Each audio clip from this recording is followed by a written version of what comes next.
நீங்கள் மேலே பார்க்குற பொலியில் பார்த்தீங்கன்னா 2011 2 owner, AC power steering power உண்டோ சென்ட்ரல் லாக் உள்ள டைப்பு, வாய்ஸ் மேல் வந்துடும். 4 டயர் ஒரு 70% இருக்கும், இன்சூரன்ஸ் கரண்டில் இருக்குது.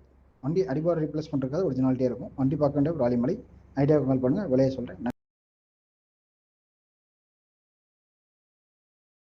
நீங்கள் மேலே பார்க்குற பொலியில் பார்த்தீங்கன்னா 2011 2 owner, AC power steering power உண்டோ சென்ட்ரல் லாக் உள்ள டைப்பு, வாய்ஸ் மேல் வந்துடும். 4 டயர் ஒரு 70% இருக்கும், இன்சூரன்ஸ் கரண்டில் இருக்குது. வண்டி அடிபாடு ரீப்ளேஸ்மெண்ட் இருக்காது, ஒரிஜினாலிட்டியாக இருக்கும். வண்டி பார்க்க வேண்டிய ராலிமலை. ஐடியாவுக்கு மேல் பண்ணுங்கள், விலையை சொல்கிறேன். நீங்கள் மேலே பார்க்குற பொலியில் பார்த்தீங்கன்னா 2011 2 owner, AC power steering power உண்டோ சென்ட்ரல் லாக் உள்ள டைப்பு, வாய்ஸ் மேல் வந்துடும். 4 டயர் ஒரு 70% இருக்கும், இன்சூரன்ஸ் கரண்டில் இருக்குது. வண்டி அடிபாடு ரீப்ளேஸ்மெண்ட் இருக்காது, ஒரிஜினாலிட்டியாக இருக்கும். வண்டி பார்க்க வேண்டிய ராலிமலை. ஐடியாவுக்கு மேல் பண்ணுங்கள், விலையை சொல்கிறேன்.